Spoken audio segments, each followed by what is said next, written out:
Ain't no such thing as civilized.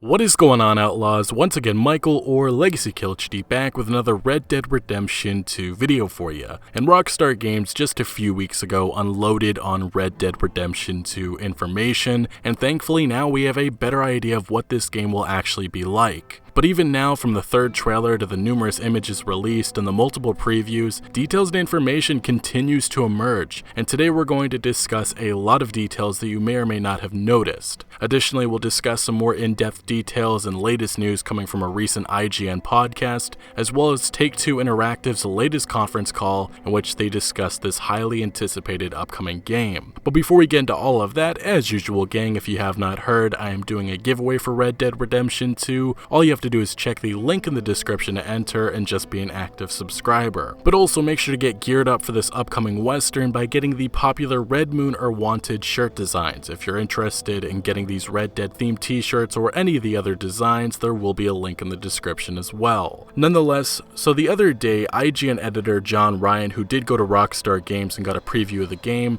appeared on IGN's Unlocked podcast, in which the subject of Red Dead Redemption 2 came up, and while not much was revealed that we didn't already know, he did provide more details on certain things. Like, he discussed how if Arthur Morgan is becoming a problem or causing a ruckus in town, the sheriff and deputy will approach you and try to de-escalate the situation. So the situation that was brought up was that Arthur Morgan may be in a saloon and he gets into an argument with an NPC, and guns may be drawn by the sheriff, and the deputy may come in and try to stop anything from going any further or any violence. So this is a big difference from Red Dead Redemption, and this is again just more details on how the AI has been improved, something that Rockstar Games has been working on for 6 years. Within Red Dead Redemption, it was pretty much if you start shooting, then you get a wanted level, and then the authorities try taking you down. But in Red Dead Redemption 2, with the brand new interaction system, it at least appears if Arthur has an interaction or a conversation with an NPC that starts getting aggressive, the local authorities will try to stop violence from occurring. Now obviously if you ignore what the sheriff or deputy says,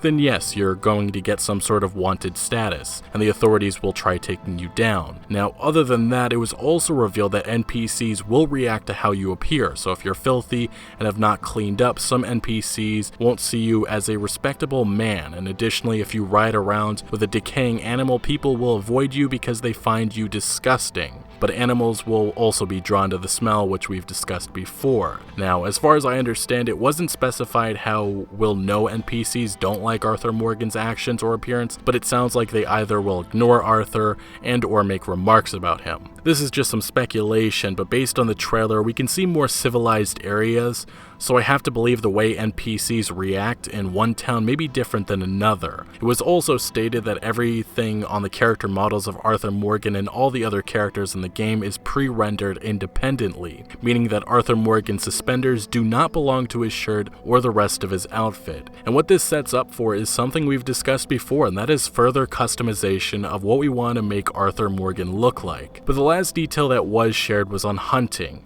and that to bring back more than one large animal like a bear after a hunt, you will have to break another horse, put the animal on it, and lead it back to town. Again, this just shows the attention to detail Rockstar Games has, and I do find this scenario very interesting. Anyway, our next piece of information is coming from Rockstar Games' parent company Take-Two Interactive, which had its latest conference call just the other day, and while not too much was said about Red Dead Redemption 2, they did mention that they were happy about the reaction to the preview articles and the new trailer. But they did give an interesting comment about PC, which suggests that eventually Red Dead Redemption 2 probably will be getting a PC release. Take-Two CEO Strauss Zelnick saying, "I would observe that the PC platform has become a very, very important part of what we do, driven by digital distribution. While that wasn't the case for so-called console titles 10 years ago, it is the case now," and further adding, "We will make decisions about what platforms to support based on our view of potential success. There have been some leaks in the past claiming a PC release will eventually happen, and comments like this certainly makes it seem that, like Grand Theft Auto 5 a number of months after the initial release of Red Dead Redemption 2, it will make its way to PC. But now, as I mentioned at the beginning, more hidden details from the third trailer and images continue to be found. One of the biggest finds comes from GTA Forums user Zach Starosu, who who found that if you look closely at Edgar Ross in the latest trailer, you'll notice he has a badge that does not look like any of the badges that we've seen in the Red Dead universe, but it does look somewhat like the Pinkerton Detective Agency's badge. Now, this GTA forum user also put out an interesting theory that I think makes sense, and it's that Rockstar is making a fictionalized version of the agency, and it will probably be called something else. His prediction is that Edgar Ross's agency is actually called the Cornwall Agency, and he bases that off the armored trains that we see Dutch's gang robbing, and the very interesting coat of arms that can be seen on the armored trains, and obviously within, I believe, the second trailer we already saw the Cornwall writing on the trains, which could be the Cornwall Agency. So this all makes sense, and I could see a private security force like a fictionalized Pinkerton Agency going after Dutch's gang for robbing the trains that the agency is supposed to be protecting. Now, also within that same image of Edgar Ross, if you look closely, we get our first look at the semi-automatic pistol, which Edgar Ross's boss is holding, and I have to say I find that interesting because in Red Dead Redemption, that is Dutch's choice of weapon, which makes me wonder if that's how Dutch actually acquires that weapon, maybe a little bit of foreshadowing. We've obviously already got a great look at the open world of Red Dead Redemption 2, but I think it's important to note many of the shots that we've been shown is from one single town, and that being Valentine. I'm going to put on the screen all the different views of the town from the trailers to the images, but I like the fact that we've only seen a small part of this open world. Also, one specific scene we see Dutch's gang robbing a bank, and this is actually some misdirection done by Rockstar Games because the next shot is a robbery in Valentine,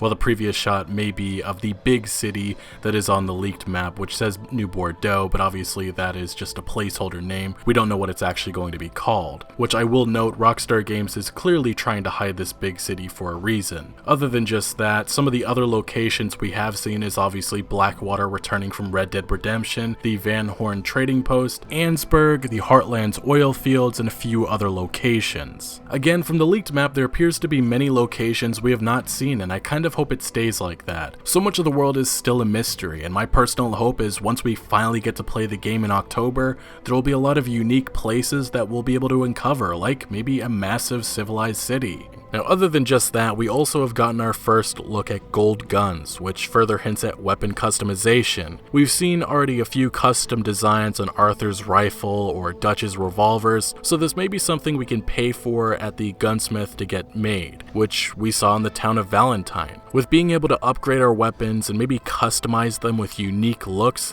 this could be how we have more of a connection with our weapons that Rockstar stated that they were trying to do. Now, continuing on, there have been some other interesting hidden details you may have missed. One of the big ones is fishing, and in one of our new images you can actually see at the campsite a rack of fish. In the leak that came in February from trustedreview.com, which looks pretty darn accurate right now, it was mentioned that fishing would be a new gameplay feature. It was also stated that within that leak that fishing was in depth with a selection of baits and tackles available for purchase. You can even buy a can of worms. Based on some of the other details regarding wildlife and how certain animals will be in certain areas, it makes me wonder if, like Far Cry 5, there will be more valuable types of fish that we can find around the world of Red Dead Redemption 2. Now, some more things within that leak which I feel should be brought up now since we now know a lot more about Red Dead Redemption 2 includes gambling, which we obviously got our first look at that within one of our recent images. The leak only really noted that that would be an in-game activity. We've already discussed how Deadeye will be back and upgraded in this game, but this leak also claimed that it would feature enhanced abilities including tracking bounties through fields and detecting which fish and animals are available nearby. So Rockstar didn't want to give details on some of the new aspects of Deadeye within the recent previews, but this more than likely is at least some of the new things that we'll be able to do within this gameplay feature. Something that was also mentioned within that trusted review leak was crafting, which was confirmed in the Italian preview of Red Dead Redemption 2, which we discussed just the other day. While the Italian preview didn't really say much about the feature other than the fact that we'll be able to exploit some of the resources we find as we travel, and that the crafting system is simple, the leak noted that plants and herbs can be gathered for crafting purposes, with a document listing including clamshell, ghost, night-scented, rat tail, and spider orchids. Either way, I don't want to spend the whole video going through that leak, but I highly recommend you guys check the video I did on it a while back because it at least appears most of the information that was given is accurate. Anyway, gang, we discussed a lot of information today, and we still have much more to discuss, so make sure you are subscribed and have notifications on so you don't miss out on any Red Dead Redemption 2 content to come. But thank you for watching. Make sure to share your thoughts on everything we discussed in the comment section below, and also hit that like button if you did enjoy or found any informative value, and remember, Outlaws to the end.